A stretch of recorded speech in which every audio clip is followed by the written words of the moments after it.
கருங்கயர் கண்மலர்ந்து காவேரி பாடி வர நஞ்சையும் புஞ்சையும் கொஞ்சி விளையாடும் நம்முடைய பூமிக்கு களிர்கள் இரண்டும் பிளிர வெற்றி வாகை சூடி வந்திருக்கக்கூடிய நம் அன்புக்கினிய தலைவர் தளபதி அவர்களுக்கு என்னுடைய பணிவான வணக்கங்கள்.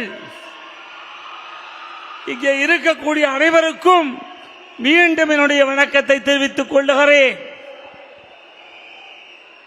ஆரவள்ளி மலைக்கு தெற்கே கன்னியாகுமரியினுடைய கடலுக்கு வடக்கே வங்கமும் அரபிக் கடலுக்கும் இடையே வாழுகின்ற மக்களுக்காக தன்னைத்தானே அர்ப்பணித்து மக்களுடைய நலனே என்னுடைய நலனை கருதி இன்றைக்கு உங்களை எல்லாம் சந்திக்க வந்திருக்கக்கூடிய நம்முடைய தளபதி அவர்களிடத்திலே ஒன்றை நான் சொல்லுகிறேன்.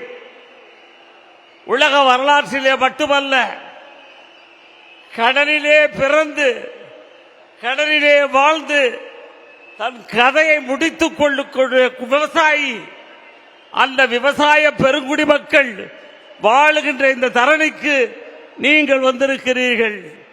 உங்களை நாங்கள் மனதார வரவேற்கிறோம். ஆனால் எங்களுக்குள்ள ஒரு தேக்கம், ஒரு கலக்கம், எங்கள் கண்களிலே இருந்து வடியக்கூடிய நீரெல்லாம் வறண்டு போயிருக்கிறது. இதுக்கு காரணம் என்ன தெரியுமா? வாழ தெரியாதவர்கள் இந்த நாட்டை ஆண்டு கொண்டிருக்கிறார்கள். சிலர் ஆண்டு முடிந்துவிட்டு போயிருக்கிறார்கள். இந்த நேரத்திலே உங்களிடத்திலே கேட்கிறேன், புரட்சி தலைவர் பொன்பரச்செம்மல் எம்ஜிஆர் அவருடைய வழி வந்தவர்கள் நீங்கள் என்று சொன்னால், புரட்சி தலைவி அம்மாவுடைய இடத்திலே பாடம் படித்து வந்தவர் என்று சொன்னால், என்னையும் செங்கோட்டையை தவிர மற்றவர்களெல்லாம் ஒரு பாஜகவுக்கு ஓடிக்கொண்டிருக்கிறார்கள். தீய சக்தியின் மொத்த உருவம் என்று அடையாளம் காட்டிய புரட்சி தலைவர் எம்ஜிஆர் அவருடைய விசுவாசியாக இருந்திருந்தால் இன்றைக்கு திராவிட முன்னேற்ற கழகத்திலே ஐக்கியமாக இருக்க மாட்டார்கள். மானம் பெரிதென வாழக்கூடிய ஒரு தலைவருக்கு பின்னாலே தமிழகத்துடைய மொழி, இனம், கலாச்சாரத்தை காப்பதற்காக புறப்பட்டிருக்கக்கூடிய நம்முடைய தளபதி அவர்களிடத்திலே நாங்கள் ஐக்கியமாயிருக்கிறோம். அன்போடு எங்களை அரவணைத்து இன்றைக்கு வைத்திருக்கிறார் என்று சொன்னால், அன்பு எங்கே நிறைந்திருக்கிறதோ அங்கேதான் உண்மையான எம்ஜிஆர் தொண்டர் நிறைந்திருப்பார். அந்த அன்பு இங்கே வந்திருக்கிறது. தளபதி அவர்களே, நீங்கள் இந்த நாட்டுக்கு முதலமைச்சர் வந்த பிறகுதான் தஞ்சை விவசாயிகள் வாழ்க்கையிலே வளம் காண முடியும். அந்த வளம் காணுவதற்கு நீங்கள் வர வேண்டும். சார்ஜ் செங்கோட்டையை நீங்கள் ஆள வேண்டும்.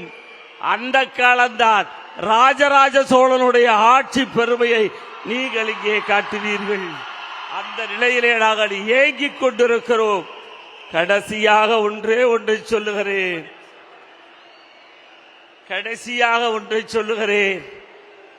5 மாவட்டத்திற்கு தேர்தல் பொறுப்பாளராக என்னை நியமனம் செய்திருக்கிறீர்கள். தம்பி இருக்கிறார்கள். 5 மாவட்டங்களிலுடைய வருவாய் மாவட்டங்களிலே உள்ள அனைத்து தளபதிகளும் ஒன்றிணைவோம். உங்கள் அன்பிலே கட்டுண்டு கிடக்கிறோம். வெற்றியை நாங்கள் நிச்சயமாக பெற்று உங்கள் காலடியிலே வைப்போம் என்று சொல்லி விடைபெறுகிறேன். நன்றி. தளபதி அவர்களுக்கு வணக்கம்.